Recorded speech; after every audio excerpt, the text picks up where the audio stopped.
नमस्कार दोस्तों, decode exam में आप सभी का स्वागत है। आज की क्विक रिवीजन सीरीज में हम डिस्कस करेंगे आधुनिक भारत। और अगर अभी तक आपने आधुनिक भारत के पहले के लेक्चर्स नहीं देखे हैं तो आप प्लेलिस्ट में जाइए, वहां पर आप उन लेक्चर्स को जरूर देखिए।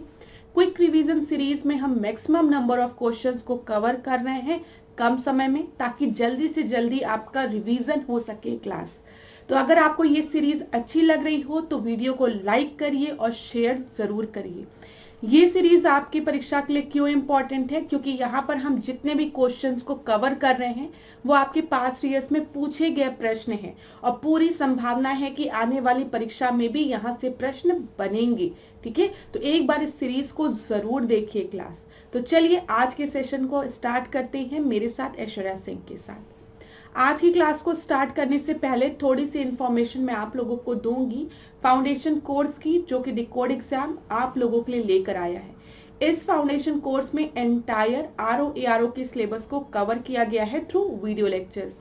यहाँ पर आपको नोट्स प्रोवाइड की जाएगी पीडीएफ के फॉर्मेट में, आपको टेस्ट सीरीज प्रोवाइड की जाएगी जहां पर आप अपने परफॉर्मेंस को इवैल्यूएट कर सकते हैं। और अगर आपको किसी भी तरीके का डाउट होता है तो आप टेलीग्राम ग्रुप पे डिस्कस भी कर सकते हैं क्लास।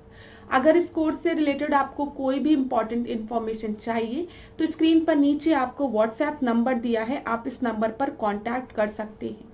यहाँ पर आपको सारी इंफॉर्मेशन दे दी जाएगी। डिकोड एग्जाम आप लोगों के लिए समान हिंदी की पुस्तक भी लेकर आया है, जो कि आप घर बैठे ऑर्डर कर सकते हैं फ्लिपकार्ट या फिर अमेजोन से, या फिर अगर आप चाहें तो इसको अपने नियरेस्ट बुक स्टोर पे जाकर खरीद भी सकते हैं। परीक्षा की दृष्टि से महत्वपूर्ण पुस्तक है, तो एक बार इसका अध्ययन जरूर करें आप लोग। और अगर इस बुक से रिलेटेड कोई भी इंफॉर्मेशन चाहिए तो व्हाट्सएप नंबर दिया है, वहां पर कॉन्टैक्ट कर सकते हैं। चलिए अब आज की क्लास को हम स्टार्ट करेंगे। वह महत्वपूर्ण घटना जो जलियांवाला बाग नरसंहार के तुरंत पूर्व घटी थी, वो कौन सी घटना थी? रॉलेट एक्ट का बनना। क्लास, रॉलेट एक्ट की अगर हम बात करते हैं तो आप सभी को पता है कि रॉलेट एक्ट को काला कानून भी कहा जाता है। परीक्षा में पूछा जाता है ये प्रश्न। रॉलेट एक्ट को बिना अपील, बिना वकील, बिना दलील वाला कानून भी कहा जाता है। भारत में जितनी भी क्रांतिकारी गतिविधियां हो रही थी उनको रोकने के लिए रॉलेट एक्ट आया। यहाँ पर मैंने जैसे बताया आपको, यहाँ पे किसी भी तरीके की अपील आप नहीं कर सकते थे, दलील नहीं कर सकते थे, ठीक है, और किसी वकील को हायर नहीं कर सकते थे। अगर इनको लगा, ब्रिटिशर्स को लगा कि आप सस्पेक्ट हैं, ठीक है, अगर इनको आप पे डाउट हुआ तो ये आपका कॉलर पकड़ के आपको जेल के अंदर बंद कर सकते थे। आप किसी भी तरीके की अपील नहीं कर सकते थे, यहाँ पर अपने पॉइंट को नहीं रख सकते थे। तो इसी वजह से इसको काला कानून भी कहा जाता है। रॉलेट एक्ट के विरोध में रॉलेट सत्याग्रह आया, ठीक है, और रॉलेट सत्याग्रह जब आया उसके बाद जलियांवाला बाग हत्याकांड हुआ 13 अप्रैल 1919 में। जलियांवाला बाग कत्ले आम हुआ था कहां पर? अमृतसर में। आप सभी को पता है जलियांवाले बाग में, जहां पर निहत्थे लोगों पर जनरल डायर द्वारा गोलियां चला दी गई थी, मतलब गोलियों से उन्हें पूरी तरीके से भून दिया गया था। काफी संख्या में लोग अमृतसर के जलियांवाले बाग में 13 अप्रैल 1919 को एकत्रित हुए थे। किस लिए? डॉक्टर सैफुद्दीन किचलू और डॉक्टर सत्यपाल की गिरफ्तारी के विरोध में। ठीक है क्लास, ये चीज याद रखिएगा, जलियांवाला बाग जब हत्याकांड हुआ तो उस समय बैसाखी का दिन भी था, तो बहुत लोग उसको सेलिब्रेट करने के लिए भी जलियांवाले बाग में इकट्ठा हुए थे। और उसमें से कुछ लोग ऐसे भी थे जिनको की पता भी नहीं था कि इस समय रॉलेट एक्ट लागू हुआ है, या इस समय ऐसा कानून आया है कि जहां पर लोगों की गैदरिंग अलाउ नहीं है सरकार द्वारा। तो बहुत लोग उस जलियांवाले बाग हत्याकांड में ऐसे मारे गए जो कि मासूम थे। ठीक है, तो ये एक बहुत ही बड़ा हत्याकांड था। यहाँ पर देख लीजिए, डॉक्टर सैफुद्दीन किचलू और डॉक्टर सत्यपाल के विरोध में बहुत लोग वहां पर इकट्ठा हुए थे। ठीक है, 30 मई 1919 को अपना अलंकरण भारत सरकार को लौटाने वाले व्यक्ति थे, वो कौन थे? रविन्द्रनाथ टैगोर थे। याद रखिएगा, रविन्द्रनाथ टैगोर ने अपनी सर की उपाधि वापस कर दी थी। इसी तरीके से शंकरन नायर थे, जिन्होंने वाइसरॉय की एग्जीक्यूटिव काउंसिल से रिजाइन दे दिया था। तो दोनों याद रखिएगा, क्यों? जलियांवाले बाग हत्याकांड के विरोध में। ठीक है, वह जिसने विरोध में रविन्द्रनाथ टैगोर ने अपनी नाइटहुड का परित्याग कर दिया, वह जलियांवाला बाग जनसंहार था। याद रखिएगा, नाइटहुड सर की उपाधि इन्होंने त्याग दी थी। जलियांवाला बाग हत्याकांड के विरोध में वाइसरॉय की कार्यकारिणी परिषद एग्जीक्यूटिव काउंसिल की सदस्यता से इस्तीफा दे दिया था। किसने? शंकरन नायर ने। सारे ही पॉइंट्स बहुत इंपॉर्टेंट है परीक्षा के लिए। हंटर आयोग की नियुक्ति की गई थी किसके लिए? जलियांवाला बाग हत्याकांड के बाद कि आप देखिए जलियांवाला बाग हत्याकांड क्यों हुआ, इंस्पेक्ट करने के लिए। जनरल डायर का नाम जुड़ा हुआ था किससे? मैंने आपको बताया, जलियांवाला बाग हत्याकांड से। जलियांवाला बाग हत्याकांड के लिए जिम्मेदार ओ डायर को मार डाला था। किसके द्वारा इनको मार दिया गया था? उधम सिंह ने इनको मार दिया था। जलियांवाला बाग नरसंहार पर कांग्रेस जांच समिति की रिपोर्ट के प्रारूप लिखने का कार्य सौंपा गया था। किसे? महात्मा गांधी को। याद रखिएगा, सब इंपॉर्टेंट है। वर्ष 1919 में जघन्य जलियांवाला बाग कांड के समय भारत का वाइसरॉय कौन था? तो भारत का वाइसरॉय उस समय लॉर्ड चेम्सफोर्ड था। और आप सभी को पता है 1919 में मॉन्टेग्यू चेम्सफोर्ड रिफॉर्म भी आता है। वह घटना जिसे मॉन्टेग्यू ने निवारक हत्या के नाम से विशेषकृत किया है, वह कौन सी घटना थी? वह जलियांवाला बाग नरसंहार था। खिलाफत आंदोलन का प्रारंभ किया था किसके द्वारा हुआ था? खिलाफत आंदोलन स्टार्ट शौकत अली मोहम्मद अली द्वारा। खिलाफत आंदोलन के प्रमुख नेता कौन थे? वही उत्तर होगा आपका। मैंने आपको पहले भी बोला है, कान ऐसे पकड़ो चाहे ऐसे पकड़ो, प्रश्न सेम है यहाँ पर। ठीक है, तो मौलाना मोहम्मद अली और शौकत अली। खिलाफत आंदोलन के मुख्य उद्देश्य थे, तो यहाँ पर मुख्य उद्देश्य देख लीजिए। भारत के मुसलमानों में ब्रिटिश विरोधी भावना उत्पन्न करना, ओटोमन साम्राज्य की रक्षा और खिलाफत का रक्षण। ठीक है। वर्ष 1919 में अखिल भारतीय खिलाफत सम्मेलन का अध्यक्ष चुना गया था। किससे? तो अखिल भारतीय खिलाफत सम्मेलन का अध्यक्ष महात्मा गांधी को चुना गया था। महात्मा गांधी ने खिलाफत आंदोलन का समर्थन किया था। गांधी जी ने अंग्रेजों के खिलाफ अपने आंदोलन में भारतीय मुसलमानों का सहयोग प्राप्त करना चाहा था। ठीक है।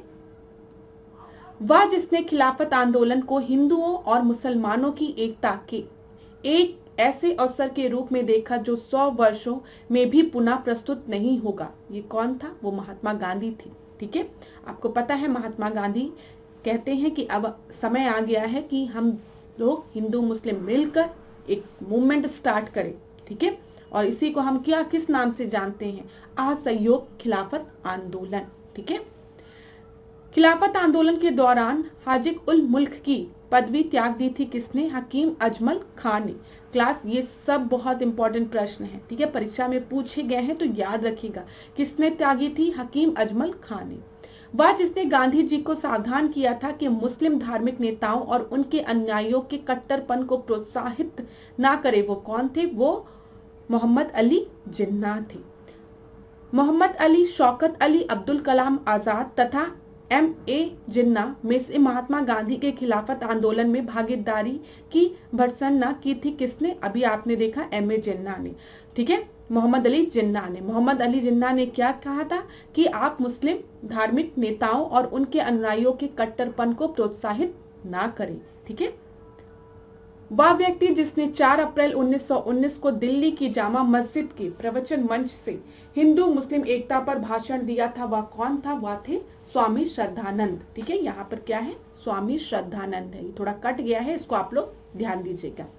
जवाहरलाल नेहरू, मदन मोहन मालवीय, मोहम्मद अली तथा स्वामी श्रद्धानंद में से खिलाफत आंदोलन का समर्थन नहीं किया था। किसने नहीं किया था? मदन मोहन मालवीय ने नहीं किया था। ठीक है। वर्ष 1920 की खिलाफत कमेटी की सभा जिसने गांधी को असहयोग आंदोलन के नेतृत्व को संभालने का अनुरोध किया था, वह हुई थी कहां पर? वह हुई थी खिलाफत कमेटी की जो सभा हुई थी वो कहां पर हुई थी? इलाहाबाद में हुई थी। इंपॉर्टेंट है। ठीक है। फिर यहाँ पर देखिए, इस मसाल में हम मुसलमानों को हिंदुओं से भिड़ा नहीं पाए। एचिंसन कि इस कथन का संबंध जिस घटना से है वह कौन सी घटना है? वह खिलाफत और असहयोग आंदोलन। ठीक है, क्योंकि दो बहुत बड़े मूवमेंट खिलाफत आंदोलन और असहयोग आंदोलन एक साथ चल रहे थे, तो कहीं ना कहीं ये दिख रहा था कि यहाँ पर हिंदू मुस्लिम क्या है? हिंदू मुस्लिम यूनिटी है। तो इसी पर एचिंसन ने कहा है कि हम भिड़ा नहीं पाए इस समय, तो ये इन्होंने खिलाफत और असहयोग आंदोलन के लिए कहा था। वर्ष 1921 का मोपला आंदोलन की शाखा थी खिलाफत आंदोलन की 1921 में। वर्ष 1920 के नागपुर के भारतीय राष्ट्रीय कांग्रेस के अधिवेशन में असहयोग के प्रस्ताव को प्रस्तावित किया था किसने? CR दास ने किया था, याद रखिएगा। भारतीय राष्ट्रीय कांग्रेस ने पहला असहयोग आंदोलन शुरू किया था कब? 1920 में। गांधी जी महात्मा गांधी द्वारा चलाया गया प्रथम जन आंदोलन कौन सा था? तो वह असहयोग आंदोलन था, नॉन कॉर्पोरेशन मूवमेंट। एक वर्ष में स्वराज का नारा गांधी जी ने कब दिया था? असहयोग आंदोलन में दिया था कि मैं 1 साल के भीतर आप लोगों को स्वराज दिलाऊंगा। असहयोग आंदोलन के संबंध में सही है। इस आंदोलन की अवधि 1920 से 1922 तक की थी। 1 वर्ष के भीतर स्वराज की प्राप्ति इसका लक्ष्य था। इसमें बहिष्कार की योजना थी। ठीक है, ये सभी स्टेटमेंट जो है वो असहयोग आंदोलन से रिलेटेड है। असहयोग मतलब नॉन कॉर्पोरेशन, मतलब हम किसी भी तरीके का सहयोग नहीं देंगे ब्रिटिशर्स को। ठीक है, हम बहिष्कार करेंगे, चीजों को बाइकॉट करेंगे। क्लास देखिए, कहीं ना कहीं जब हम स्वदेशी की बात करते हैं, हम बाइकॉट की बात करते हैं, ठीक है, हम स्वराज की बात करते हैं, तो ये तो आपका पहले ही था। ठीक है, अब यही सब चीजें और एक और एक्सट्रीम उसमें लागू की जा रही है। यहां पर और चीजें हम देखते हैं। ब्रिटिश सरकार ने महात्मा गांधी को जो उपाधि दी थी और जिसे उन्होंने असहयोग आंदोलन में वापस कर दिया था, वह कौन सी उपाधि थी? वह थी केसरे हिंद की उपाधि। तो याद रखिएगा किसने कौन सी उपाधि कब त्यागी, क्योंकि परीक्षा में प्रश्न पूछता है। नाइटहुड की उपाधि रविन्द्रनाथ टैगोर ने कब त्यागी है? जब जलियांवाला बाग हत्याकांड हुआ है। केसरे हिंद की उपाधि महात्मा गांधी ने कब त्यागी है? असहयोग आंदोलन के समय। तो ये सब चीजें याद रखिएगा। शंकरन नायर की जब हम बात करें तो उन्होंने एग्जीक्यूटिव काउंसिल से रिजाइन कर दिया, कब? जलियांवाला बाग हत्याकांड के समय। तो सारे ही प्रश्न बहुत इंपॉर्टेंट है जो बताते जा रहे हैं। महात्मा गांधी, मदन मोहन मालवीय, तेज बहादुर सप्रू, चित्तरंजन दास में से असहयोग आंदोलन के दौरान अपनी वकालत छोड़ दी थी किसने? चित्तरंजन दास ने, CR दास ने। और अभी आप देखेंगे CR दास आगे चल के स्वराज पार्टी का गठन करते हैं। बाल गंगाधर तिलक, लाला लाजपत राय, मोतीलाल नेहरू, चित्तरंजन दास में से वह नेता जिसने असहयोग आंदोलन को समर्थन दिया परंतु इसके परिणाम को नहीं देख पाए, ये आपके कौन थे? ये आपके बाल गंगाधर तिलक थे। देखिए क्लास, जब मैंने आपको बताया था कि रॉयलेट एक्ट आया और रॉयलेट एक्ट के बाद रॉयलेट सत्याग्रह आया, तो ये आपका कौन सा समय चल रहा है? यहाँ पर अगर हम देखेंगे 1916 में भारत में एक होम रूल लीग स्टैब्लिश हुई है ना, होम रूल मूवमेंट जिसको कि हम कहते हैं। ठीक है, एनी बेसेंट और बाल गंगाधर तिलक द्वारा। ठीक है, यहाँ पर बाद में आगे चल के एनी बेसेंट की होम रूल लीग जो है और बाल गंगाधर तिलक की होम रूल लीग जो है वो मर्ज कर जाती है, लेकिन स्टार्टिंग में दोनों की होम रूल लीग अलग अलग होती है। ठीक है, ये चीज याद रखिएगा। यहाँ पर अगर एनी बेसेंट वाली होम रूल मूवमेंट की बात करते हैं, लीग की बात करते हैं, तो ये मद्रास, तमिलनाडु, और अगर हम बात करते हैं बाल गंगाधर तिलक की तो इधर महाराष्ट्र हो गया। ठीक है, इधर के रीजन्स में एक्टिव थी। ये सब चीजें आपको पता है, हमने कल की क्लास में डिस्कस किया है। यहाँ पर ये पॉइंट मैंने आपको इसलिए बताया है, बाल गंगाधर तिलक का जब नाम आया तो मेरे दिमाग में आया कि एक बार पेपर में प्रश्न पूछा था कि महात्मा गांधी ने जब रॉयलेट सत्याग्रह किया तो इन्होंने होम रूल लीग के लोगों से कहा था कि आप रॉयलेट सत्याग्रह में पार्टिसिपेट करिए, उनसे अनुरोध किया था। तो ये एकदम ही सही स्टेटमेंट है, तो याद रखिएगा। ठीक है, होम रूल लीग मूवमेंट से रिलेटेड जो भी मेंबर्स थे, महात्मा गांधी ने उनसे कहा कि रॉयलेट सत्याग्रह में पार्टिसिपेट करिए और रॉयलेट एक्ट का विरोध करिए शांतिपूर्वक ढंग से, सत्याग्रही के पद पर चल के। ठीक है, यहाँ पर देखिए राहुल सांकृत्यायन 1920 के असहयोग आंदोलन में सक्रिय थे। कहां से? छपरा से। चौरी चौरा कांड की वास्तविक तिथि थी 5 फरवरी 1922। अब 1920 में हमारा नॉन कॉर्पोरेशन मूवमेंट आ गया, असहयोग आंदोलन आ गया। महात्मा गांधी ने डिक्लेयर कर दिया एक वर्ष के भीतर हम स्वराज गेन करेंगे। ठीक है, ये डिक्लेयर कर दिया गया था और नॉन कॉर्पोरेशन मूवमेंट को हर कोई सपोर्ट कर रहा था, हर जगह बाइकॉट किया जा रहा था चीजों को। आप देखते हैं चित्तरंजन दास ने अपनी वकालत छोड़ दी थी। ऐसे ही बहुत लोग थे जिन्होंने अपनी वकालत छोड़ी, कॉलेज छोड़े, स्कूल छोड़े, ठीक है, अपनी जॉब छोड़ी। किसके लिए? नॉन कॉरपोरेशन मूवमेंट के लिए। लेकिन नॉन कॉरपोरेशन मूवमेंट असहयोग आंदोलन किसके द्वारा लीड किया जा रहा था? महात्मा गांधी द्वारा। तो यहाँ पर महात्मा गांधी के दो मेन चीज क्या थे? ट्रुथ और नॉन वायलेंस। ठीक है, ये चीज याद रखिएगा। तो यहाँ पे जैसे अहिंसा की बात महात्मा गांधी कह रहे, जैसे ही हिंसा होती है 5 फरवरी 1922 को, जब चौरी चौरा कांड होता है, जहां पर 22 अप्रोक्सीमेटली 22 पुलिसकर्मियों को जिंदा जला दिया जाता है और स्थिति अब बिगड़ने लगती है, तो महात्मा गांधी इसको वापस ले लेते हैं नॉन कॉरपोरेशन मूवमेंट को। यहाँ पर देखिए चौरी चौरा स्थित है कहां पर? गोरखपुर जनपद में। गांधी जी ने असहयोग आंदोलन वापस लिया था चौरी चौरा कांड के कारण। महात्मा गांधी ने असहयोग आंदोलन को अपनी हिमालय जैसी भूल बताई थी चौरी चौरा घटना के बाद। ये चीज याद रखिएगा, हिमालयन ब्लंडर। चौरी चौरा की घटना के समय महात्मा गांधी कहां पे थे? बारदौली में थे। ये भी पॉइंट याद रखिएगा क्लास। असहयोग आंदोलन 1920 में प्रारंभ हुआ था या समाप्त हुआ था कब? 1922 में। दिल्ली में 24 फरवरी 1922 को आयोजित अखिल भारतीय कांग्रेस समिति की बैठक में असहयोग आंदोलन वापस लेने के लिए गांधी जी के विरुद्ध निंदा प्रस्ताव प्रस्तुत किसके द्वारा किया गया था? डॉक्टर मुंजे द्वारा किया गया था। ये चीज याद रखिएगा। यहाँ पर डॉक्टर मुंजे का नाम याद रखेंगे आप, और साथ ही साथ आप ये भी याद रखेंगे दिल्ली में आयोजित इंडियन नेशनल कांग्रेस की जो समिति की जो बैठक थी, उसमें असहयोग आंदोलन को वापस लेने के लिए गांधी जी की निंदा की गई थी। मतलब यहाँ पे डॉक्टर मुंजे और दिल्ली स्थान दोनों नाम याद रखेंगे। 1923 से 1928, ठीक है, 23 से 28। अच्छा, मैंने देखा कि एक स्टूडेंट ने लिखा है कि मैम आप डेट को हिंदी में पढ़ा करिए। ठीक है, तो क्लास कभी कभी फ्लो में 1923 से 28, 23 से 28 एक लैंग्वेज में बोल देते हैं, तो थोड़ा सा उस कष्ट के लिए मैं क्षमा चाहूंगी आप लोग से अगर आप लोगों को दिक्कत होती है। नहीं तो स्क्रीन में लिखा रहता है, अगर नंबर सुनने में दिक्कत होती है तो एक बार पढ़ लिया करिए। ठीक है, 2 बार उस चीज को रिपीट करने में आपका समय बर्बाद होगा, लेकिन अब आने वाली क्लास में मैं प्रयास जरूर करूंगी। ठीक है, 1923 से 28 के काल में भारतीय राजनीति में क्रांतिकारी कार्यविधियों की पुनरावृत्ति मतलब रिवाइवल का कारण था गांधी जी द्वारा असहयोग आंदोलन का स्थगन।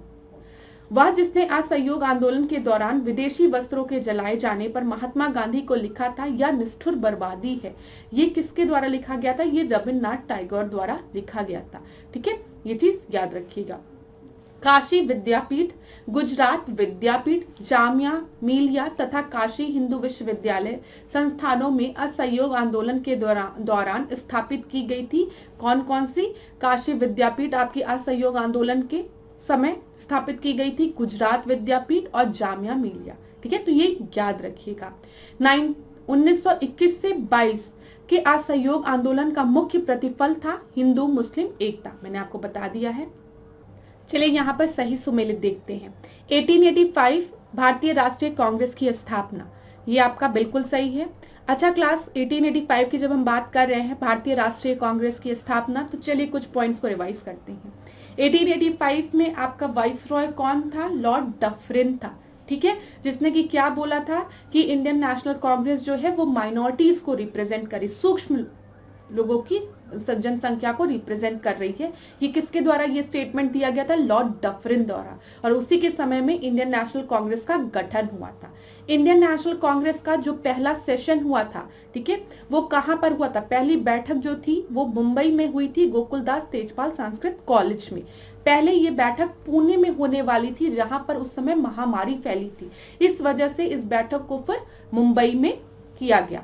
इसमें पहले जो बैठक हुई थी उसमें कितने लोग ने पार्टिसिपेट किया था? 72 लोगों ने पार्टिसिपेट किया था।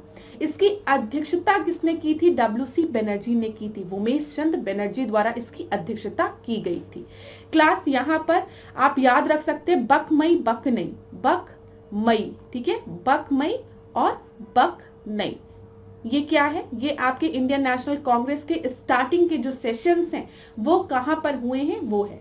जब हम बा की बात करते हैं तो इंडियन नेशनल कांग्रेस का, भारतीय राष्ट्रीय कांग्रेस का पहली बैठक जो है वो मुंबई में हुई है, जिसको कि प्रिसाइड किसने किया है? उमेश चंद्र बनर्जी ने किया है।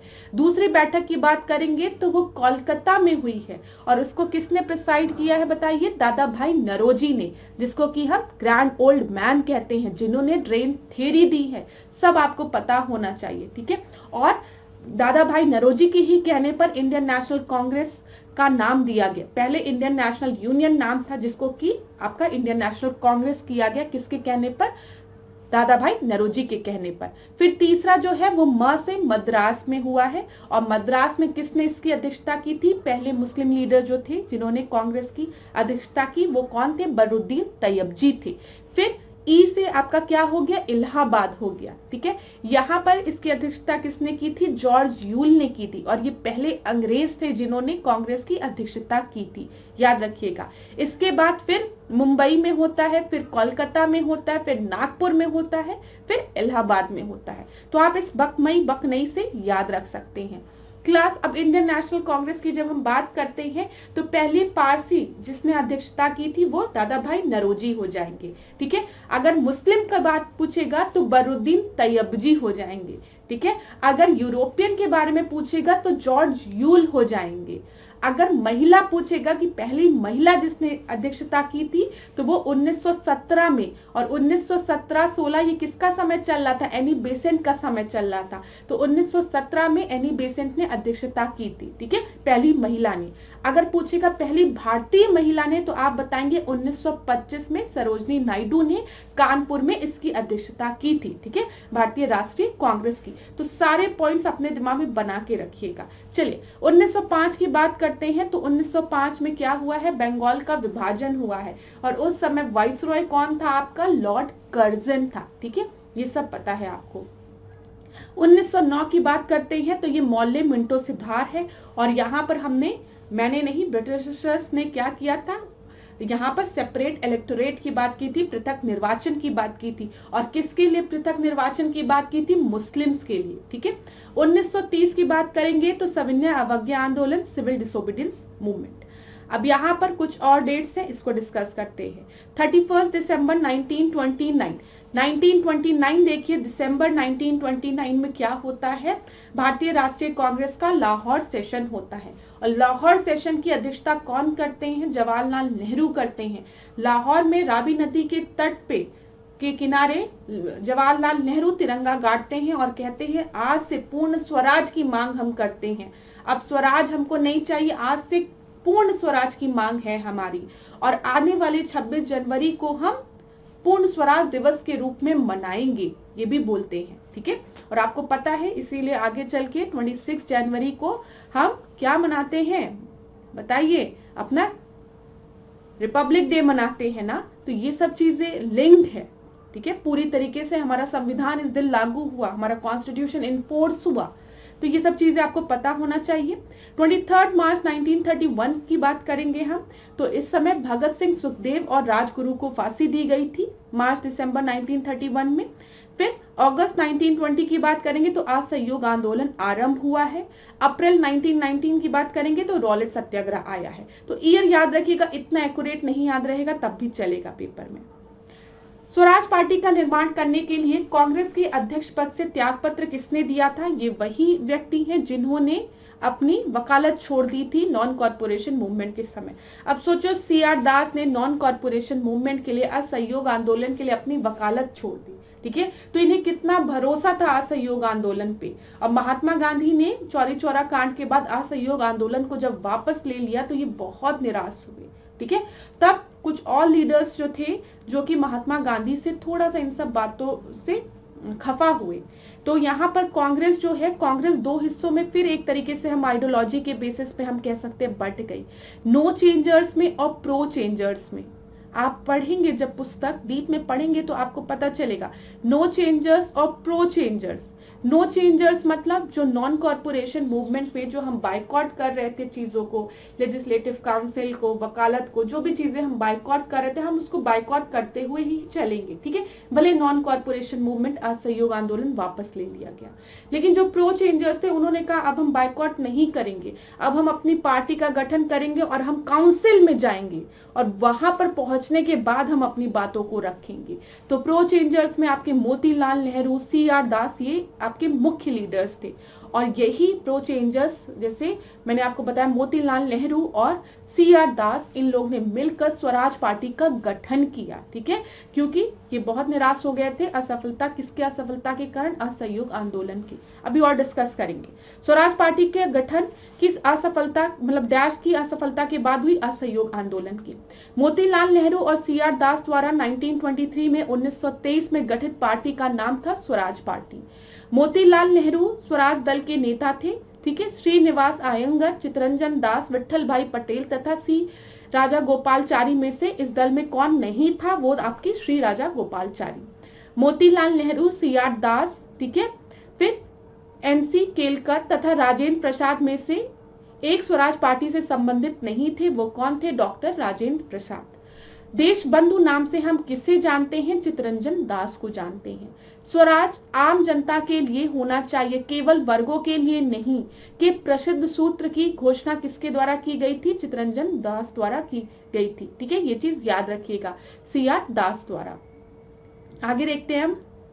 कांग्रेसी नेताओं द्वारा मॉन्टेग्यू चेम्सफोर्ड रिपोर्ट की निंदा करने पर कई नरमपंथियों ने पार्टी को छोड़कर गठन किया था किसका, इंडियन लिबरल फेडरेशन का। ये भी याद रखिएगा, इंडियन लिबरल फेडरेशन का गठन किया था। 16 दिसंबर 1922 को इंडिपेंडेंट पार्टी बनाने का निर्णय लिया था, किसने लिया था, मदन मोहन मालवीय ने और मोतीलाल नेहरू ने। तो दोनों लोगों का नाम याद रखिएगा। इंडिपेंडेंट पार्टी का निर्णय लिया था किसने, मदन मोहन मालवीय और मोतीलाल नेहरू ने। सेंट्रल लेजिस्लेटिव असेंबली का प्रथम भारतीय अध्यक्ष स्पीकर कौन बने थे, ये थे विट्ठल भाई पटेल। याद रखिएगा क्लास, ये सारे परीक्षा में पूछे गए प्रश्न हैं। वे राष्ट्रीय नेता जो 1925 में 1925 में सेंट्रल लेजिस्लेटिव असेंबली के अध्यक्ष निर्वाचित हुए थे, वो कौन थे, सेम वही प्रश्न जो मैंने आपको बताया। सेंट्रल लेजिस्लेटिव असेंबली के अध्यक्ष विट्ठल भाई पटेल को चुना गया था। साइमन आयोग की नियुक्ति कब हुई थी, 1927 में हुई थी, याद रखिएगा। 1928 में साइमन कमीशन भारत में जिस उद्देश्य से आया था वो क्या था, प्रशासनिक सुधार पर विचार के लिए साइमन कमीशन आया था। साइमन कमीशन का वह सदस्य जो उदारवादी दल का था वो कौन थे, सर जॉन साइमन, जो कि अध्यक्ष थे और इन्हीं के नाम पर साइमन कमीशन रखा गया। जिसके सुझावों पर भारतीयों को साइमन कमीशन से बाहर रखा गया था वो कौन था, लॉर्ड इरविन था। लॉर्ड इरविन ने सुझाव दिया था कि साइमन कमीशन में किसी भी भारतीयों को ना लिया जाए। और आपको पता है इस सजेशन ने कितना बड़ा विद्रोह कर दिया था। जब साइमन कमीशन भारत आया तो हर जगह नारा लग रहा था, go back Simon, go back Simon, और हर जगह काले झंडे दिखाए जा रहे थे। क्यों? क्योंकि साइमन कमीशन किस लिए आया, प्रशासनिक सुधार के विचार से आया है। और प्रशासनिक सुधार आप हमारा कर रहे हैं और हम भारतीयों को ही इसका हिस्सा नहीं बना रहे, तो ऐसा प्रशासनिक सुधार हमको नहीं चाहिए। ठीक है, तो कांग्रेस ने साइमन आयोग का बहिष्कार किया था। साइमन आयोग में एक भी सदस्य भारतीय नहीं था, दोनों ही सही है यहाँ पर ना, कि इसी वजह से इसका विरोध किया गया था, बहिष्कार किया गया था। साइमन कमीशन की सिफारिश के संदर्भ में सही है। इसने प्रांतों में द्वैत शासन को उत्तरदायी सरकार द्वारा प्रतिस्थापित करने की संतुष्टि दी थी। ठीक है, लाला लाजपत राय घायल हुए थे। कब लाला लाजपत राय, जब साइमन कमीशन का विरोध कर रहे थे लाला लाजपत राय लाहौर में, तब लाठीचार्ज हुआ जिसमें लाला लाजपत राय बहुत बुरी तरीके से घायल हुए और इसी के बाद लाला लाजपत राय की मृत्यु भी हो गई। ठीक है, पंजाब केसरी की उपाधि से दी गई थी किसको, लाला लाजपत राय को। यहाँ पर देखिए अभिकथन, 1928 में 1928 में लाहौर में लाला लाजपत राय के नेतृत्व में साइमन कमीशन का विरोध आयोजित किया गया था। कारण साइमन कमीशन में एक भी भारतीय सदस्य शामिल नहीं थे। ये दोनों ही आपके सही स्टेटमेंट है और एक दूसरे की व्याख्या भी कर रहे हैं, सही है। चलिए, नेहरू रिपोर्ट जो थी वो तैयार की गई थी किसके द्वारा, मोतीलाल नेहरू द्वारा। क्लास आपको समझ में आ रहा है? थोड़ा सा मैं आपको ऐसे रिवाइज कराऊंगी। देखिए, घटनाओं को जैसे रिलेट करिए, वैसे एक अलग लेक्चर लिया जाएगा जिसमें आधुनिक भारत की पूरा एक ही साथ हम कवर करेंगे। ठीक है, एक क्रोनोलॉजिकल ऑर्डर में, एक स्टोरी के फॉर्म में मैं आपका पूरा इवेंट कवर करा दूंगी ताकि आपके दिमाग में ना ये एक मूवी की तरह बैठा रहे, रटने की जरूरत ना हो। रटने की जरूरत नहीं है। क्यों परेशान होते हैं लोग आधुनिक भारत से, मुझे नहीं समझ में आता है। अब यहाँ पर खुद सोचो, 1885 में क्या होता है, इंडियन नेशनल कांग्रेस का गठन होता है। 1905 में जब हम आते हैं तो बंगाल का विभाजन होता है।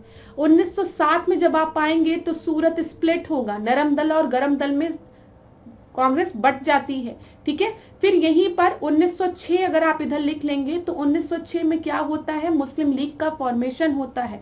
क्यों होता है? क्योंकि लोगों को लगता है इंडियन नेशनल कांग्रेस जो है वो तो आपकी हिंदू पार्टी है, ये मुस्लिम पार्टी नहीं है, ठीक है। तो यहाँ पर 1906 में मुस्लिम लीग का गठन होता है। 1907 में सूरत स्प्लिट होता है, ठीक है। इंडियन नेशनल कांग्रेस आपके दोस्त में बट जाती है। फिर अगर हम आगे चलेंगे तो 1909 में मौले मिंटो रिफॉर्म आता है, जिसमें कि पृथक निर्वाचन की बात करते हैं मुस्लिम के लिए, और एक तरीके से नए पाकिस्तान की नींव यहाँ रख दी गई है जब पृथक निर्वाचन की बात कर दी गई है।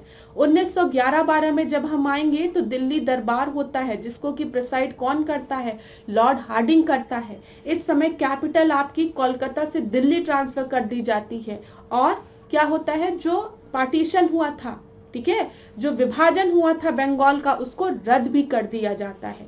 फिर हम अगर आगे आएंगे क्लास यहाँ पर 1916 में, तो 1916 में आपका लखनऊ पैक्ट आया है, ठीक है। लखनऊ पैक्ट में मुस्लिम और आपका मुस्लिम लीग और इंडियन नेशनल कांग्रेस एक जगह बैठती है, और 1916 ही वो वर्ष है जब होम रूल लीग की स्थापना होती है। होम रूल मूवमेंट स्टार्ट होता है किसके द्वारा, एनी बेसेंट और बाल गंगाधर तिलक द्वारा, ठीक है। देखिए कितना आसान है सब।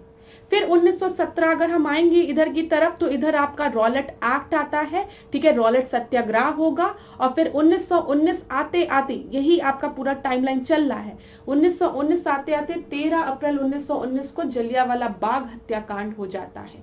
फिर 1920 में हमारा नॉन कॉर्पोरेशन मूवमेंट आता है, असहयोग आंदोलन, खिलाफत आंदोलन, असहयोग खिलाफत आंदोलन, ठीक है। खिलाफत आंदोलन क्यों, जो भारत के जो मुस्लिम्स थे वो क्यों असहयोग आंदोलन, खिलाफत आंदोलन को सपोर्ट कर रहे थे?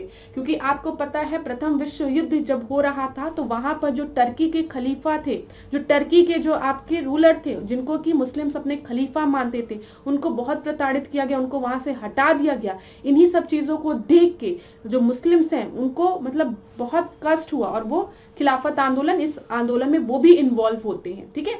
तो यहाँ पर देखिए एक धार्मिक कारण भी था, ये चीज आप याद रखिएगा। तो यहाँ पे नॉन कॉर्पोरेशन मूवमेंट या नॉन असहयोग खिलाफत आंदोलन जिसको कि हम कहते हैं। यहाँ पर 1920 आ गया। फिर 1922 में क्या हो गया बताइए, चौरी चौरा कांड हो गया, असहयोग आंदोलन को वापस ले लिया गया। फिर 1923 आ गया, सब मैंने आप लोगों को पढ़ा दिया है। 1923 में स्वराज पार्टी का गठन होगा, जब महात्मा गांधी 1922 में असहयोग आंदोलन को वापस लेंगे। और बताइए स्वराज पार्टी का गठन कौन करेगा, मोतीलाल नेहरू करेंगे, चित्तरंजन दास करेंगे, ठीक है। लेकिन ये जो स्वराज पार्टी है ये ज्यादा दिन तक नहीं चल पाई। क्यों नहीं चल पाई? चित्तरंजन दास जी की, CR दास जी की मृत्यु हो जाती है, ठीक है। और बाद में फिर मोतीलाल नेहरू इंडियन नेशनल कांग्रेस को ज्वाइन कर लेते हैं। अब यही समय चल रहा है, 1927 आते आते आपने देखा साइमन कमीशन भारत में आया है। साइमन कमीशन का लोग विरोध कर रहे हैं क्योंकि कोई भी हिंदू इसमें नहीं, हिंदू नहीं, कोई भी इंडियन इसमें शामिल नहीं है, ठीक है। इस वजह से इसका विरोध किया जा रहा है। यहाँ पर नेहरू रिपोर्ट तैयार होगी 1928 में। नेहरू रिपोर्ट में हम किसकी बात करते हैं, हम स्वराज की बात करते हैं। नेहरू रिपोर्ट में यहाँ पर प्रशासनिक सुधारों के लिए साइमन कमीशन अपॉइंट किया गया है। यहाँ पर बोला गया कि भाई साइमन कमीशन में एक भी भारतीय नहीं है, तो कि ब्रिटिशर ने बोल दिया, अरे भाई तुम लोग अगर इतने योग्य हो तो खुद एक रिपोर्ट तैयार कर लो तुम लोग, हम लोग उसको इम्प्लीमेंट कर देंगे। एक रिपोर्ट तैयार करके लेके आओ, एक पहले तुम लोग सहमति तो दिखाओ, इतना तुम लोग में कॉन्फ्लिक्ट है, सहमति दिखाओ, एक जगह बैठो, एक रिपोर्ट तैयार करो, हम इम्प्लीमेंट करेंगे। ले लिया चैलेंज, ठीक है, एक्सेप्ट कर लिया। मोतीलाल नेहरू ने जल्दी जल्दी रिपोर्ट तैयार कर दी, कह दी ये देखिए हमारी रिपोर्ट तैयार, और हमें स्वराज चाहिए, हमारी स्वराज हमारी मांग है। कुछ नए यंग लीडर्स थे जैसे जवाहरलाल नेहरू, सुभाष चंद्र बोस, उन्होंने कहा कि अरे क्यों आप स्वराज की मांग कर रहे हैं, हम पूर्ण स्वराज की मांग करेंगे। तो यंग लीडर से कहा गया कि अभी शांत रहो, पहले इसको देख लेते हैं, हम रिपोर्ट तैयार करके ले जाते हैं, अगर मान जाएंगे तो ठीक है, अगर नहीं मानेंगे तो तुम्हारी बात मानेंगे, हम पूर्ण स्वराज की मांग करेंगे। तो 1928 में जब साइमन कमीशन की रिपोर्ट आने के पहले नेहरू रिपोर्ट आपकी बनकर चार्टर तैयार हो गई और उसको पेश कर दिया गया तो ब्रिटिशर्स ऐसे हाथ बंद करके बैठ गए। उन्होंने 1 साल तक कोई भी एक्शन नहीं लिया। देखते देखते 1929 आ गया और लाहौर सेशन हुआ इंडियन नेशनल कांग्रेस में, जिसमें कि यंग लीडर जवाहरलाल नेहरू ने कहा कि अब स्वराज की मांग नहीं, अब पूर्ण स्वराज की डिमांड है हमारी। हम पूर्ण स्वराज हमको चाहिए, अब स्वराज वराज कुछ नहीं चाहिए, गया वो समय। ठीक है, इसी वजह से क्लास जब आपका क्रिप्स मिशन आएगा, अभी आगे चल के क्रिप्स मिशन आता है ना, तो एक प्रश्न पेपर में पूछता है कि क्रिप्स मिशन को किसने पोस्ट डेटेड चेक कहा है, एक ऐसा चेक जिसकी की तारीख कब की निकल गई, तो ये हमारे लीडर जवाहरलाल नेहरू द्वारा कहा जाता है। क्यों? क्योंकि क्रिप्स मिशन में क्या कहा जाता है कि हम आपको डोमिनियन स्टेटस देंगे, और वो कहते हैं उसकी तारीख तो कब की निकल गई, अब तो हमको कंप्लीट इंडिपेंडेंस चाहिए, गया वो समय। तो ये पूरा अगर आप इसको खूब अच्छे से पढ़ेंगे ना तो हर चीज आपके दिमाग में बैठी रहेगी, बिल्कुल भी डरने की जरूरत नहीं है। ठीक है, हम एक क्लास में सब कवर कर लेंगे अगर आप लोग चाहेंगे तो। आप लोग मुझे कमेंट बॉक्स में बताइएगा कि आप चाहते हैं कि एक क्रोनोलॉजिकल ऑर्डर में सारे इवेंट आपको स्टोरी की तरीके से बता दूं, तो आप लोग मुझे कमेंट बॉक्स में बताइएगा। ठीक है, चलिए आगे देखते हैं। राजा गोपालचारी और सरदार पटेल, पंडित मोतीलाल नेहरू और गोविंद वल्लभ पंत, सर तेज बहादुर सप्रू और जयकर तथा जवाहरलाल नेहरू और जगजीवन राम में से सर्वप्रथम भारत के लिए औपनिवेशिक स्वराज की मांग किसके द्वारा की गई थी? औपनिवेशिक स्वराज की मांग सर्वप्रथम सर तेज बहादुर सप्रू और जयकर द्वारा की गई थी, याद रखिएगा। ठीक है, यहाँ पर चलिए, भारतीय स्वतंत्रता आंदोलन के काल के संदर्भ में नेहरू रिपोर्ट अनुशंसा की गई थी। संख्यकों के हेतु आरक्षित स्थानों के लिए संयुक्त निर्वाचन क्षेत्र, संविधान में भारतीयों के लिए मौलिक अधिकारों का प्रावधान। तो ये दोनों पॉइंट याद रखिएगा, परीक्षा में पूछा जाता है कि नेहरू रिपोर्ट में मौलिक अधिकारों के प्रावधान की बात की गई थी, तो हाँ की गई थी। और जो अल्पसंख्यक थे, जो आपके माइनॉरिटीज थे, उनके लिए रिजर्व स्थानों की बात भी की गई थी, रिजर्व सीट की बात भी की गई थी। यहाँ पर देखिए, वर्ष 1928 में इंडिपेंडेंस फॉर इंडियन लीग का गठन किसके द्वारा किया गया था? इंडिपेंडेंस फॉर इंडियन लीग, ये किसके द्वारा किया गया था? जवाहरलाल नेहरू और सुभाष चंद्र बोस। मैंने आपको बताया था ना, कुछ यंग लीडर्स अब क्या कह रहे हैं, स्वराज की बात नहीं, हमको पूर्ण स्वराज चाहिए, अब बहुत हो गया। नेहरू रिपोर्ट डैश की अध्यक्षता में एक कमेटी द्वारा तैयार किया गया था और इसका विषय था, तो मैंने आपको बताया ये किसके द्वारा, नेहरू रिपोर्ट मोतीलाल नेहरू द्वारा तैयार किया गया था इनकी अध्यक्षता में। और इस रिपोर्ट का जो मेन विषय था वो था भारत में संवैधानिक व्यवस्थाएं। ठीक है, एक चैलेंज की तरह इन्होंने इसको लिया था। मुस्लिम लीग के जिस अधिवेशन में M.A. जिन्ना ने अपना 14 सूत्रीय प्रस्ताव रखा था, वो 1929 के दिल्ली में मुस्लिम लीग के अधिवेशन में इन्होंने 14 पॉइंट डिमांड रखी थी। कांग्रेस दल की उग्र शाखा ने, जिसके एक प्रमुख नेता जवाहरलाल नेहरू थे, इंडिपेंडेंस फॉर इंडिया लीग की स्थापना की थी। वह लीग स्थापित हुई थी नेहरू रिपोर्ट के विरोध में। ठीक है, नेहरू रिपोर्ट के विरोध में क्यों? क्योंकि यहाँ पर हम कहीं ना कहीं डोमिनियन स्टेटस की बात कर रहे हैं, पूर्ण स्वराज की बात नहीं कर रहे हैं। अब इनको क्या चाहिए था? इनको पूर्ण स्वराज चाहिए था। भारतीय स्वतंत्रता संग्राम के दौरान प्रस्तावित किया कि स्वराज को सभी प्रकार के विदेशी नियंत्रण से मुक्त संपूर्ण स्वतंत्रता के रूप में परिभाषित किया जाए। ये किसने बोला था? ये मौलाना हजरत मोहानी ने बोला था। तो ये याद रखिएगा क्लास, ये परीक्षा में कई बार प्रश्न पूछा है। 1921 के अहमदाबाद अधिवेशन में संपूर्ण स्वराज को कांग्रेस का लक्ष्य मनाने का प्रस्ताव भी किसके द्वारा रखा गया था? हजरत मोहानी द्वारा। ठीक है, मौलाना हजरत मोहानी द्वारा। ये याद रखिएगा, संपूर्ण स्वतंत्रता के रूप में परिभाषित इन्होंने किया था, पूरी तरीके से विदेशी नियंत्रण से मुक्त की बात की थी इन्होंने। और किस अधिवेशन में? या अहमदाबाद अधिवेशन 1921 में। कांग्रेस ने पहली बार भारत की स्वतंत्रता का प्रस्ताव पारित किया था कब? 1929 में। ठीक है, जब हमने पूर्ण स्वराज की बात की लाहौर सेशन में। पूर्ण स्वराज का प्रस्ताव लाहौर कांग्रेस में पारित किया गया था कब? 1929 के सेशन में। भारतीय राष्ट्रीय कांग्रेस का वह अधिवेशन जिसमें पूर्ण स्वराज का प्रस्ताव पारित हुआ था, की अध्यक्षता किसने की थी? मैंने आपको बता दिया है, जवाहरलाल नेहरू ने इसकी अध्यक्षता की थी। कांग्रेस के 1929 के लाहौर अधिवेशन में कांग्रेस का लक्ष्य पूर्ण स्वराज घोषित किसके द्वारा किया गया था? पंडित जवाहरलाल नेहरू द्वारा। ठीक है, जवाहरलाल नेहरू द्वारा। स्वतंत्रता का नवग्रहित तिरंगा पहली बार लहराया गया था कब? 31 दिसंबर 1929 को। भारतीय राष्ट्रीय कांग्रेस का वह अधिवेशन जिसकी अध्यक्षता जवाहरलाल नेहरू ने सर्वप्रथम की थी। तो जवाहरलाल नेहरू का सर्वप्रथम ये वो था आपका, ये याद रखिएगा अधिवेशन, तो लाहौर अधिवेशन 1929। भारतीय राष्ट्रीय कांग्रेस का लाहौर अधिवेशन इतिहास में इसलिए बहुत प्रसिद्ध है क्योंकि कांग्रेस ने पूर्ण स्वराज की मांग का एक संकल्प पारित किया था। 1929 में कांग्रेस के लाहौर अधिवेशन में पारित संकल्प में शामिल था भारत की विदेश नीति की घोषणा, पूर्ण स्वराज के लक्ष्य की घोषणा, सविनय अवज्ञा आंदोलन प्रारंभ करने की तैयारी, क्योंकि 1929 आ गया है। पूर्ण स्वराज संकल्प को भारतीय राष्ट्रीय कांग्रेस के लाहौर अधिवेशन में प्रस्तुत किसके द्वारा किया गया था? जवाहरलाल नेहरू द्वारा किया गया था। ये सब हमने डिस्कस किया है। कार्यकारी कमेटी की सविनय अवज्ञा आंदोलन प्रारंभ करने का अधिकार दिया गया था कब? लाहौर सत्र में। तो याद रखिएगा, पेपर में प्रश्न पूछा जा सकता है कि पहली बार, ठीक है, तो ये याद रखिएगा लाहौर सेशन में। गांधी जी ने दांडी मार्च कब प्रारंभ किया था? गांधी जी ने दांडी मार्च स्टार्ट किया था 12 मार्च 1930 में, ठीक है। तो ये याद रखिएगा, दांडी मार्च में स्टार्ट हुआ था 1930 में 12 मार्च को, ठीक है। गांधी जी ने दांडी मार्च प्रारंभ की थी कहां से? साबरमती से, ठीक है। वह प्रांत जिसके सत्याग्रहियों की संख्या महात्मा गांधी के दांडी कूच में सर्वाधिक थी। तो ज्यादातर लोग कहां के थे? गुजरात के थे।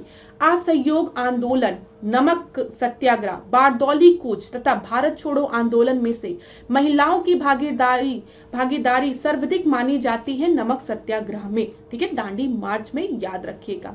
दांडी मार्च शुरू किया गया था नमक कानून तोड़ने हेतु, ठीक है, सॉल्ट टैक्स। अब आप खुद सोचिए, नमक एक ऐसी चीज थी जो हर घर में पाई जाती है, जिसमें कोई भेद नहीं है, हिंदू मुस्लिम कोई नहीं, खाने में नमक हर कोई खाता है, ठीक है। और नमक हमें बहुत नेचुरली हम इसको एक्सट्रैक्ट करते हैं ना, समुद्र के पानी से नमक निकाला जाता था, लोग पहले ऐसे ही निकालते थे। आपने उस पे भी टैक्स लगा दिया। हाँ, जो तटीय स्थानों पे जो लोग रहते थे उनके लिए नमक के लिए उनको पैसे नहीं देने थे क्लास, लेकिन आपने उस पे भी टैक्स लगा दिया। और नमक तो हर घर में है, हाँ, तो नमक का कर्ज हर जगह। तो नमक सत्याग्रह की जब बात करते हैं तो नमक कानून तोड़ने, जब ये पहुंचे तट पे तो उन्होंने सबसे पहले क्या किया? इन्होंने नमक, जब मार्च आपका खत्म हुआ तो गांधी जी ने नमक बनाया और कहा आज से हम सविनय अवज्ञा आंदोलन स्टार्ट करते हैं, सिविल डिसोबीडियंस मूवमेंट। दांडी मार्च, भारत छोड़ो आंदोलन, साइमन कमीशन का आगमन तथा गांधी इरविन समझौते में से सबसे पहले कौन सी घटना घटित हुई थी? साइमन कमीशन, ठीक है। साइमन कमीशन 1927 में ही भारत में आता है, ठीक है। क्विट इंडिया मूवमेंट तो बाद में है आपका, दांडी मार्च, और फिर यहाँ पे गांधी इरविन समझौता भी होगा आगे चल के। महात्मा गांधी द्वारा नमक आंदोलन वर्ष 1930 में चला गया था। महात्मा गांधी का उद्देश्य था कि गरीबों को नमक मुक्त उपलब्ध हो, नहीं, गरीबों को नमक मुक्त उपलब्ध हो, ये नहीं था, ठीक है, ये चीज नहीं थी। लेकिन हाँ, एक रीजन इसको बोला जा सकता है, यहाँ पर ए आपका सही है लेकिन आर गलत है, ठीक है। जो ये अत्याचार हो रहे थे हम पे, ठीक है, आप हर चीज पे टैक्स लगाए जा रहे हो, नमक जैसी एक छोटी सी चीज पे भी आपने टैक्स लगा दिया। अब हम सिविल डिसोबीडियंस मूवमेंट, सविनय अवज्ञा आंदोलन, जो भी आपके ऐसे लॉज हैं जो कि गलत है, अब हम उनको ब्रेक करना शुरू करेंगे। देखिए एक चीज याद रखिए क्लास, असहयोग आंदोलन की जब हमने बात की थी तो हम किसी भी तरीके का सहयोग नहीं करेंगे, हम बाइकआउट करेंगे, काउंसिल को बाइकआउट करेंगे, ऑफिस को बाइकआउट करेंगे, जो आपकी जो इंग्लिश यूनिवर्सिटीज है हम उसको बाइकआउट करेंगे, हम स्वदेशी की बात करेंगे, हम खादी पहनेंगे। सिविल डिसोबीडियंस मूवमेंट में हम ब्रेक करेंगे रूल्स को। नॉन कॉर्पोरेशन मूवमेंट है असहयोग, हम अपना सहयोग नहीं देंगे। लेकिन सिविल डिसोबीडियंस मूवमेंट में क्या कहा कि मतलब सविनय अवज्ञा, हम पूरी तरीके से ब्रेक करेंगे लॉस को, जो कि गलत है, ठीक है, जो कि गलत है। तो यहाँ पे शक्ति के विरुद्ध अधिकार की इस लड़ाई में विश्व की सहानुभूति चाहता हूं, यह कथन किससे संबंधित है? गांधी जी से, जब गांधी जी ने दांडी मार्च स्टार्ट किया था साबरमती आश्रम से। महात्मा गांधी की दांडी यात्रा के विषय में सत्य है, यह पूर्णतः एक पैदल यात्रा थी। साबरमती आश्रम से आरंभ होकर इसका समापन दांडी में हुआ था, ठीक है। साबरमती आश्रम से ये शुरू, समुची यात्रा 24 दिन में पूरी हुई थी। ये चीज याद रखिएगा, 24 दिन में ये यात्रा पूरी हुई थी। लोग खादी का वस्त्र पहने महात्मा गांधी को कि दांडी मार्च में उनको ज्वाइन करते जा रहे थे। तो बोला जाता है ऐसा लग रहा था जैसे दूध की नदी बह रही है, ठीक है, इस तरीके से हर गांव से होते हुए ये नदी जा रही थी। नमक सत्याग्रह के समय गांधी जी के गिरफ्तार हो जाने के बाद आंदोलन के नेता के रूप में उनका स्थान किसने लिया था? अब्बास तैयब जी ने लिया था। महात्मा गांधी धरसना नमक गोदाम पर कांग्रेस कार्यकर्ताओं के धावों के समय कहां पर थे? यरवदा जेल में थे। आपको पता है उस समय जब ये दांडी मार्च आपका हुआ उसके बाद महात्मा गांधी को गिरफ्तार कर लिया गया था और इनको यरवदा जेल में रखा गया था। वह आंदोलन जिसमें भाग लेने के लिए आचार्य विनोबा भावे प्रथम बार गिरफ्तार हुए थे वो कौन सा आंदोलन था? वो आपका सविनय अवज्ञा आंदोलन था। गांधी जी ने जिस विदेशी पत्रकार को दांडी मार्च के समय अपने साबरमती आश्रम में ठहराया था वो कौन थे? वो आपके वेब मिलर थे। पूछा गया प्रश्न है सब। अप्रैल 1930 में नमक कानून तोड़ने के लिए तंजौर तट पर एक अभियान संगठित किया गया था। किसकी देखरेख में? श्री राजा गोपालचारी के। भारतीय स्वाधीनता संघर्ष के दौरान रेड शर्ट्स के नाम से भी पहचाने जाने वाला खुदाई खिदमतगारों ने आह्वान किया था। ठीक है, पूछा जाता है कि रेड शर्ट आंदोलन या खुदाई खिदमतगार, ठीक है, तो ये याद रखिए। पठान क्षेत्रीय राष्ट्रवादी एकता और उपनिवेशवाद के विरुद्ध संघर्ष था। ठीक है, ये याद रखिएगा क्लास। यहाँ पर लाल कुर्ती, जिसको कि हम रेड शर्ट कह रहे हैं, लाल कुर्ती दल संगठित किया गया था अंग्रेजों को निकालने के लिए। गढ़वाल रेजिमेंट के सैनिकों ने प्रदर्शनकारियों पर गोली चलाने से इनकार कर दिया था सविनय अवज्ञा आंदोलन के समय। अब देखिए, हम इनकार कर दे रहे हैं, हम मना कर दे रहे हैं आपके रूल्स को फॉलो करने के लिए। लाल कुर्ती आंदोलन के नेता कौन थे? बताइए। खान अब्दुल गफर खान। ठीक है, ये याद रखिएगा, पेपर में कई बार पूछा है। 1930 में अंग्रेज सरकार के विरुद्ध प्रसिद्ध पेशावर कांड का नायक कौन था? वीर चंद्र सिंह गढ़वाली था। जियातरंग आंदोलन प्रारंभ हुआ था कहां से? मणिपुर से। बेगूसराय के चौकीदारी टैक्स के विरुद्ध आंदोलन एक हिस्सा था सविनय अवज्ञा आंदोलन का। सिविल डिसोबीडियंस मूवमेंट की असफलता के बाद गांधी जी ने महत्व दिया था रचनात्मक कार्यक्रम को। प्रभावती देवी स्वतंत्रता संग्राम सेनानी थी, पटना की। कंस्ट्रक्टिव वर्क की बात की जा रही है क्लास। ठीक है, आप किसी भी चीज को देखिए, ये चीज आज हमें समझना चाहिए कि हमें चीजों को ना, अगर आपको किसी भी चीज का विरोध करना है ना, तो विरोध इस तरीके से करिए कि चीजें एक कंस्ट्रक्टिव वे में हो। जैसे एक मिल है, ठीक है, मिल के वर्कर्स को विरोध करना है मालिक का, उनकी जो पे है, जो बोनस है, वो नहीं बढ़ाया जा रहा है, तो वो क्या करेंगे? वो हड़ताल करेंगे, भूख हड़ताल करेंगे, कहेंगे नहीं, सब तोड़ फोड़ करेंगे, ये जलाएंगे, वो जलाएंगे, ये करेंगे, वो। ये डिस्ट्रक्शन हो रहा है। ठीक है, आप चीजों का विनाश कर रहे हो। लेकिन अब मिल है, मिल के वर्कर्स हैं, उन्हें एक कंस्ट्रक्टिव उसमें देखना है, तो उन्होंने क्या किया? जूते की फैक्ट्री, एक जूता बनाया, एक जूता नहीं बनाया। कहेंगे हम एक ही जूता बनाएंगे, जब आप हमारी मांगे पूरी करेंगे तभी दूसरा जूता बनेगा। समझ में आ रहा है? तो किसी भी चीज का विनाश नहीं किया, किसी भी चीज को बर्बाद नहीं किया। और आज की पीढ़ी को ये चीज समझना चाहिए। ठीक है, हमें विरोध करने का पूरा अधिकार है, ठीक है, प्रोटेस्ट करने का हमें अधिकार है, लेकिन पीसफुल प्रोटेस्ट होना चाहिए क्लास। आज भी किसी भी चीज को मास डिस्ट्रक्शन नहीं करना चाहिए, क्योंकि इसमें आम जनता फंसती है। ठीक है, आम जनता, हम और आप इससे इफेक्टेड होते हैं। तो इसलिए हमेशा चीजें अगर आप करिए तो एक रचनात्मक ढंग से करिए। ठीक है, प्रदर्शन भी करिए। गांधी इरविन समझौता हुआ मुख्य रूप से गोलमेज सम्मेलन में कांग्रेस की भागीदारी सहज करने के लिए। जब आपका पहला राउंड टेबल कॉन्फ्रेंस होता है, तो पहले राउंड टेबल कॉन्फ्रेंस में इंडियन नेशनल कांग्रेस पार्टिसिपेट नहीं करती है। क्यों नहीं करती है? क्योंकि भारत में एक बहुत बड़ा आंदोलन चल रहा रहता है, सविनय अवज्ञा आंदोलन, और इंडियन नेशनल कांग्रेस कहती है हम नहीं पार्टिसिपेट करने वाले। तो फर्स्ट राउंड टेबल कॉन्फ्रेंस जब चल रहा होता है तो वहां पे पूछा जाता है इंडियन नेशनल कांग्रेस कहाँ है? भारत की जो मेन पार्टी है वो तो यहाँ पर हिस्सा ही नहीं ली है, और जब तक वो यहाँ पर नहीं बैठेगी हम किसी भी कंक्लूजन में नहीं आ सकते हैं। तो एक काम करो इंडियन नेशनल कांग्रेस का, की भागीदारी सुनिश्चित करो, ठीक है, कि वहां के कोई लीडर आए और यहाँ पे इंडियन नेशनल कांग्रेस को रिप्रेजेंट करे सेकेंड राउंड टेबल कॉन्फ्रेंस में। और इस समय भारत में वाइसरॉय आपका इरविन था, तो इरविन को फोन घुमाया गया, कुछ भी करके Indian national Congress second round table conference में पार्टिसिपेट करे। तो अब होता है गांधी इरविन समझौता। ठीक है, तो यहाँ पे याद रखिएगा 5 मार्च 1931 को 1931 को हुआ समझौता गांधी इरविन समझौता कहलाता है। वह आंदोलन जिसका स्थगन गांधी इरविन समझौते में किया गया था वो कौन सा था? आपको पता है, सिविल डिसोबीडियंस मूवमेंट, सविनय अवज्ञा आंदोलन। गांधी इरविन समझौता के हस्ताक्षरित होने में महत्वपूर्ण भूमिका निभाई थी किसने? तेज बहादुर सप्रू ने। इरविन तथा गांधी को दो महात्मा किसने कहा था? सरोजनी नायडू ने कहा था। गांधी इरविन समझौता में महात्मा गांधी के लाभ को सांत्वना पुरस्कार किसने कहा था? एलन कैम्पबेल जॉनसन ने कहा था। भारतीय राष्ट्रीय कांग्रेस के कराची अधिवेशन का सभापतित्व किया था किसने? वल्लभ भाई पटेल ने। 1931 में भारतीय राष्ट्रीय कांग्रेस के कराची अधिवेशन के लिए जिसकी अध्यक्षता सरदार पटेल कर रहे थे, मूल अधिकार तथा आर्थिक कार्यक्रम पर संकल्प पारूपित किया था किसके द्वारा किया गया था? पंडित जवाहरलाल नेहरू द्वारा किया गया था। यहाँ पे बोला गया कराची का जो 1931 का जो सेशन था जिसको कि प्रिसाइड कर रहे थे कौन? वल्लभ भाई पटेल। वहां पर फंडामेंटल राइट्स, ठीक है, इकोनॉमिक प्लानिंग का संकल्प किसके द्वारा पारूपित किया गया था? जवाहरलाल नेहरू द्वारा। यहाँ पर देखिए, भारतीय राष्ट्रीय कांग्रेस के कराची अधिवेशन को महात्मा गांधी की लोकप्रियता और सम्मान की पराकाष्ठा माना है किसने? सुभाष चंद्र बोस ने, ठीक है, एससी बोस ने। मौलाना मोहम्मद अली, मौलाना अब्दुल कलाम आजाद, महात्मा गांधी तथा जवाहरलाल नेहरू में से वह भारतीय नेता जिसने लंदन में प्रथम गोलमेज कॉन्फ्रेंस में भाग लिया था वो कौन था? मोहम्मद अली जिन्ना। याद रखिएगा।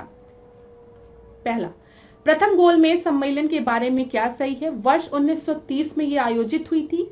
इसे साइमन आयोग की रिपोर्ट पर चर्चा करनी थी, इसमें ये एकदम सही है। इसका आयोजन लंदन में हुआ था। ये सारे स्टेटमेंट आपकी सही हैं। लंदन में संपन्न हुआ गोलमेज सम्मेलन में भारतीय ईसाइयों का प्रतिनिधित्व किसने किया था? केटी पाल ने किया था। याद रखिएगा, ठीक है। यहाँ पे मौलाना मोहम्मद अली जिन्ना ने पार्टिसिपेट किया था, केटी पाल ने पार्टिसिपेट किया था, भीमराव अंबेडकर ने तो तीनों राउंड टेबल कॉन्फ्रेंस में पार्टिसिपेट किया था।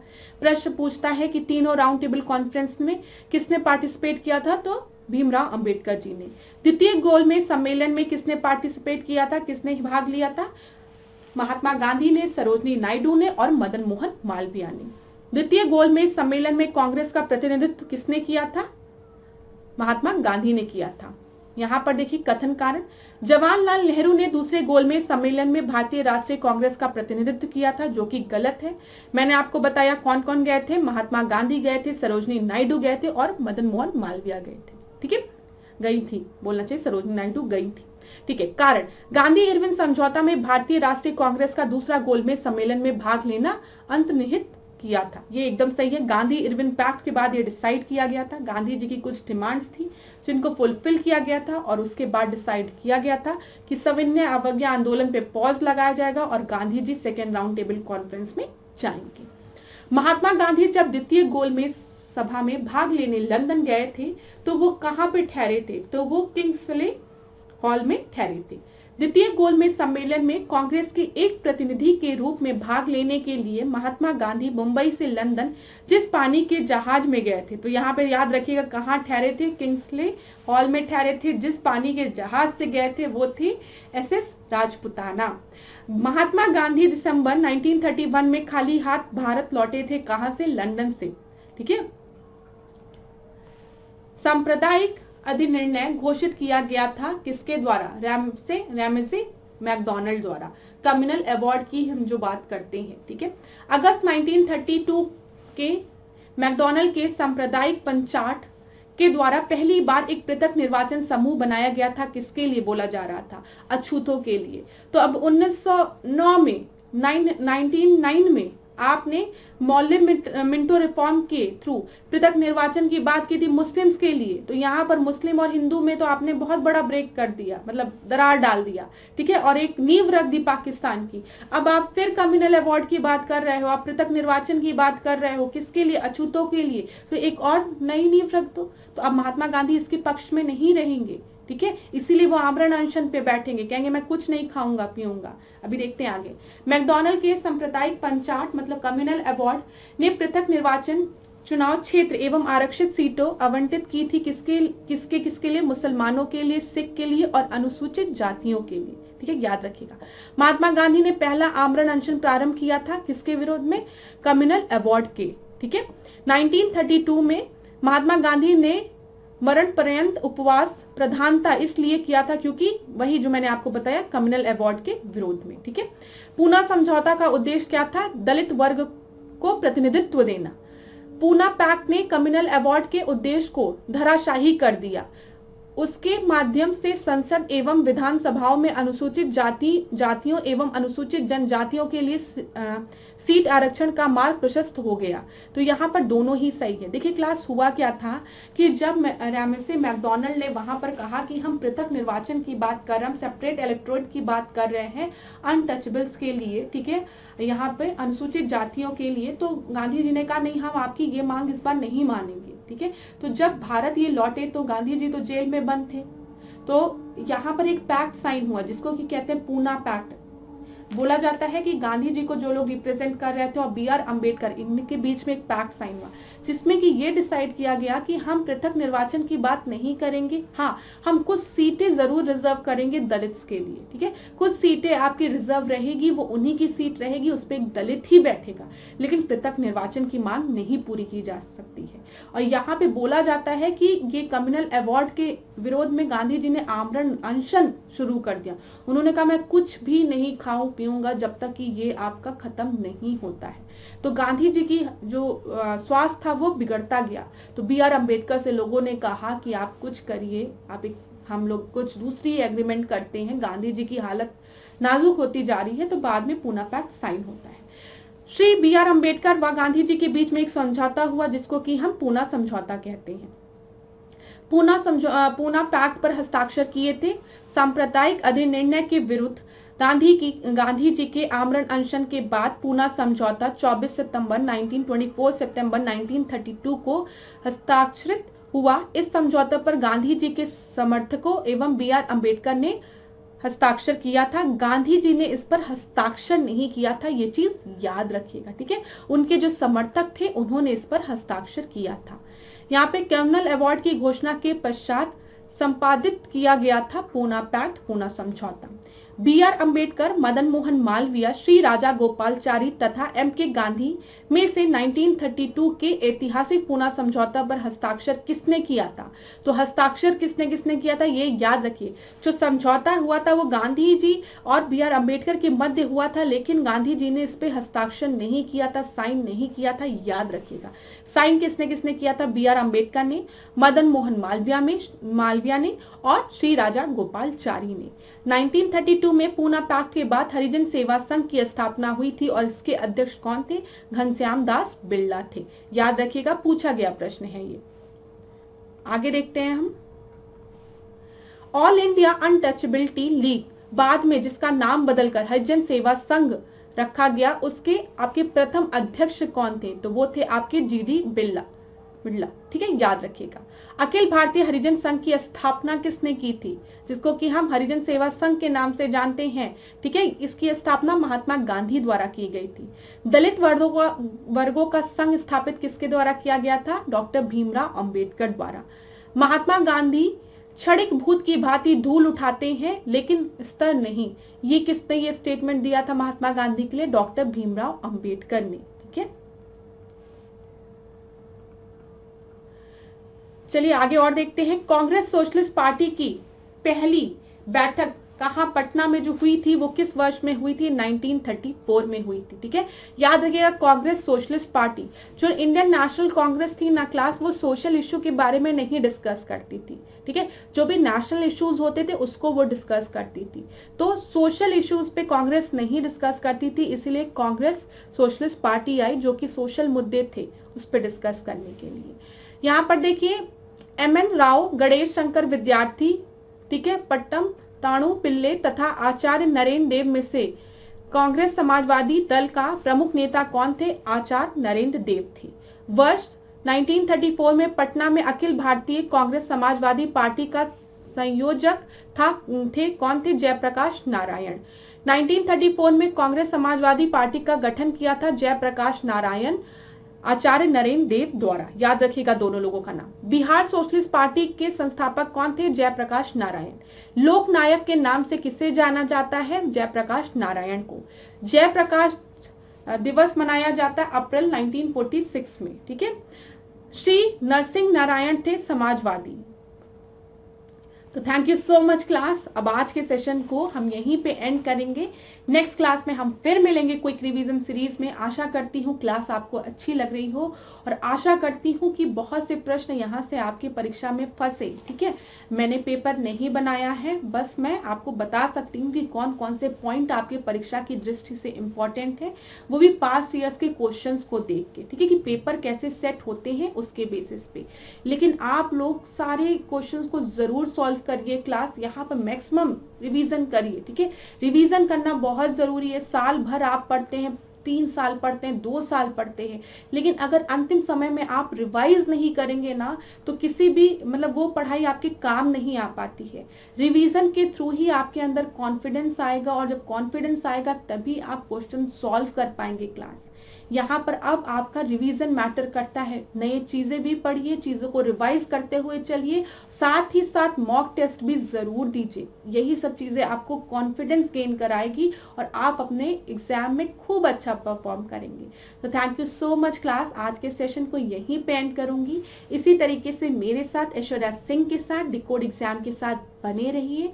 आपका दिन मंगलमय हो। खूब पढ़िए, खूब आगे बढ़िए और जल्दी से सिलेक्शन पाइए।